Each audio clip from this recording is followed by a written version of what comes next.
Hi guys, Selena Walker here, naturopath and nutritionist, living deep in nature here at Ysbryd y Coed, teaching you how to create a healthy body, healthy mind and a healthy planet.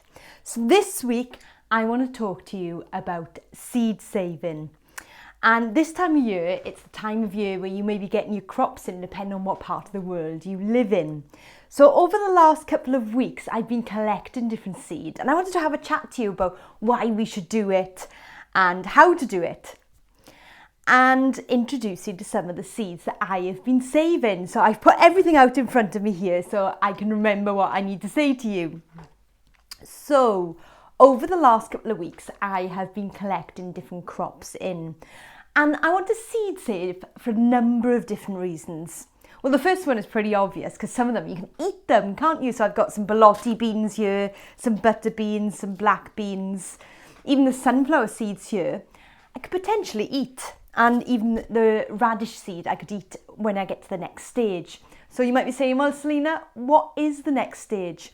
Well as eating the full product, the beans themselves, you can save seed to sprout into fresh greens in the winter months. So it means you've got freshly grown, homegrown greens in the winter months, even if you've got a tiny kitchen. So if you don't know anything about sprouting, I'll put a link in below and all the information about this video on the video I've already created about sprouting. So the other reason why you want to seed save is these have all grown in my garden out there. They have got used to the soil, they have got used to the climate. So next year they will go in the ground and go, I remember this place. You might be thinking, that's a bit crazy, isn't it? But why should we be the only beings that remember things? Do you know what I mean? If you've moved, say, to a colder country or a colder climate, it takes you a couple of years to climatise a lot of the time. And seeds are exactly the same. So I always like to seed save because when I put that seed out next year, it's going to know and remember where it's going. It's going to already have a connection with the land. Now, when you seed save, what you want to do is some people make the mistake of thinking, well, I'm going to use the seed to eat, the best seed, and keep the small seed. You want to keep the stronger seed. And by that, what do I mean? Well, I found it really difficult to get hold of some seeds this year. And I got hold of some butterbean seed and Cherokee seed. I don't know if I'm pronouncing that right. And what other seed? There was 3 seeds. It was the butter beans, the black beans and the borlotti beans. I got hold of those seeds and I only had a few delivered. So I thought, well, my intention is just to grow enough so I can seed save for next year. And then next year I'll have a harvest. But I've actually ended up with quite a bit of seed. So I'm really pleased. So I can actually eat some of these and keep some for growing next year. So let me show you an example there. So hopefully you can see that in the camera there. What I've got is I've got a fully formed butter bean. So that would be perfect for saving for growing next year. And then I've got the ones that aren't fully formed. So I could use that for eating this year. Now, some of them aren't fully formed because we had a really wet September and the plants were just starting to rot rather than dry. So I brought them in. So I didn't have nowhere near as good a harvest as I could have had if we had had a dry September. But you know, you win some, you lose some, but at least I've got seed. So what I'm going to do is I'm going to go through and save the best seed. Now, a couple of things here I want to talk to you about is, first of all, how do you get the seed? And then second of all, how do you dry the seed? Well, here I have got some radish pods that I have been saving. And to be honest, I really neglected these. I kind of harvested and threw them on the side in the veg garden and just kind of left them. Some of them fell to the ground and I've now got some radishes sprouting, which is great because it means I'll have some fresh radish to eat soon. But I thought I'm just going to get them in and see. So I don't know if you can hear that. Can you hear that by the microphone? It's like a little rattle, and those are the ones you want. So all I would simply do to harvest this seed is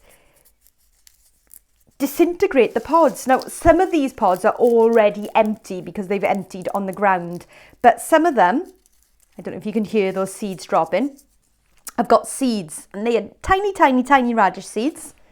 And if I can hold that up to the camera, I don't know if you can see that. Then all I would simply do, because you can see they really dry here, I've brought them in and they've been drying, is I would put them in an envelope and seal the envelope and put the date and what seed it is.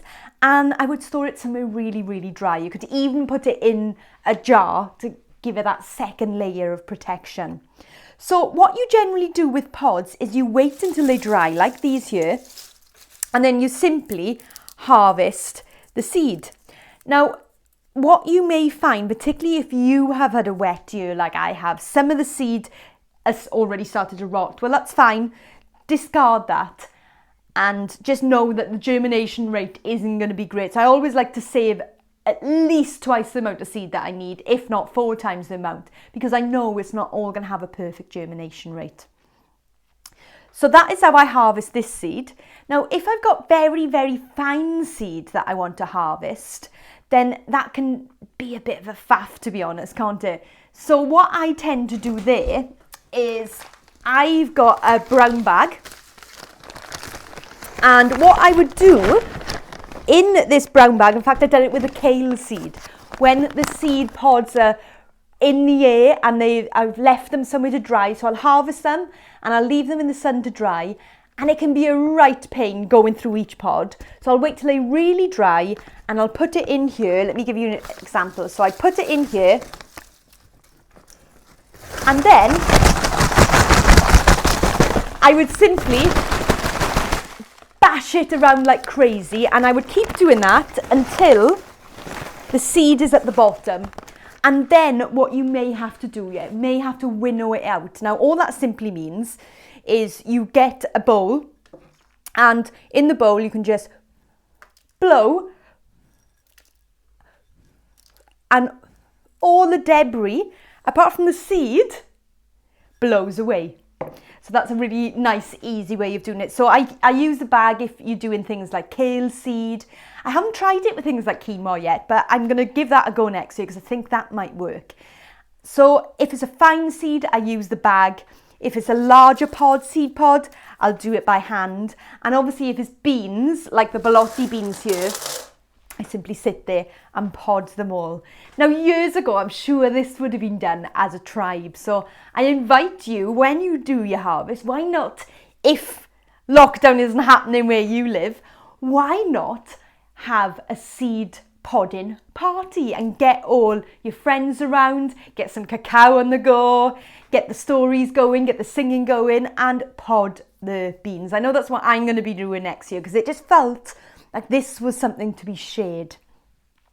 So what I'm going to be doing here is starting to pack all these up. But all I've done to dry them out is I've put them on different trays. So you can see this tray here, if I just move the seed out of the way.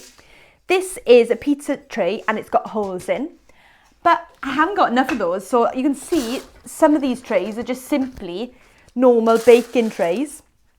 And I've put some of them on a wire rack, and I've had them by the fire. On nice days, I've had them by the window, and I've just done that until they've gone wrinkly, basically.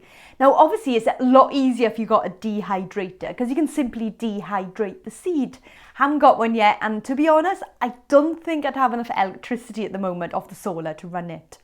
So let me show you the seeds that I've got here, and hopefully give you some inspiration about what you can do, maybe not this year, but next year.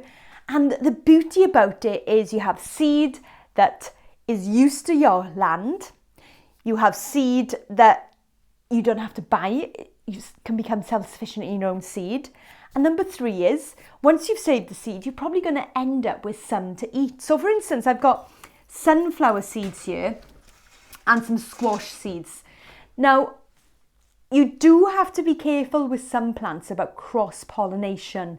So that's a whole other subject in itself. So I suggest that if you're worried about cross-pollination, because sometimes, things like courgettes and squashes, if they cross-pollinate, you can end up with an inedible or a seed that could actually cause digestive upset. So with certain seeds, I don't bother saving, or I isolate them so I know they're not going to be cross-pollinated. So for instance, with the kale, I know the kale can cross-pollinate. So last year I saved, which one did I save? Russian kale. This year I'll probably save either curly or Cavolo Nero, and then the one on the following year. So I try to save enough seed for about 3 years worth so I can do it on a rotation. Now, back to the sunflower seed and the squash seed. What I want to experiment here is, because it's such a faff once you've got the seed to actually shell them to get that delicious sunflower seed inside, I'm going to experiment making plant-based milks with the seeds without having to shell them all by hand. So I'm going to have a play with the NutriBullet, so watch this space. If you're not subscribed to my channel, subscribe to my channel, because I'll be posting the video as soon as I've figured out the way.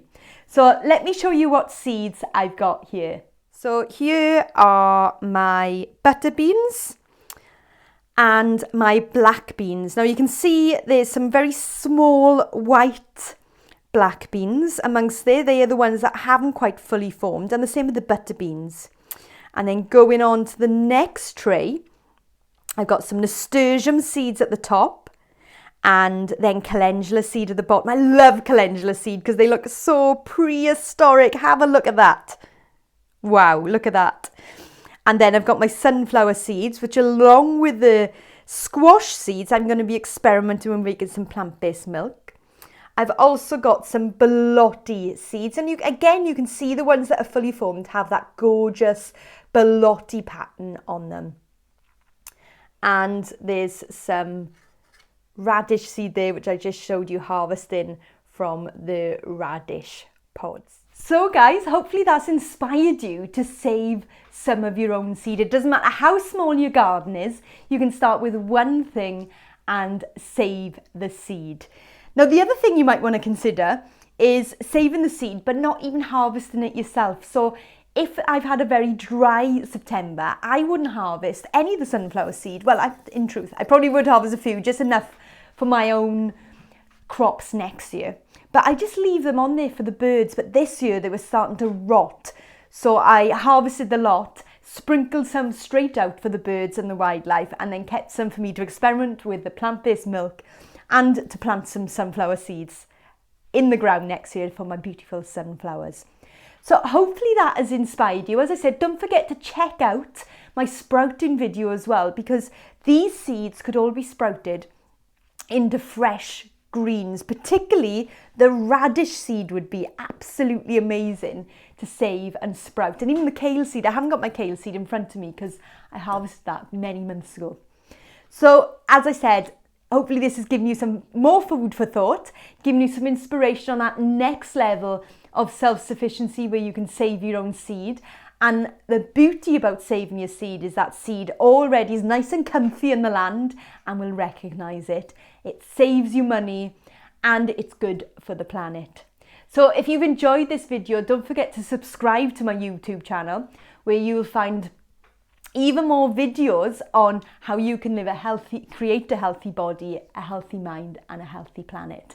And also head on over to my website, selenawalker.earth, become a free subscriber, and I shall send you some freebies for just saying thank you for subscribing to me. And I'll be in touch every week again with even more hints and tips on how you can create a healthy body, a healthy mind and a healthy planet. Thank you for connecting with me, and I'll see you soon.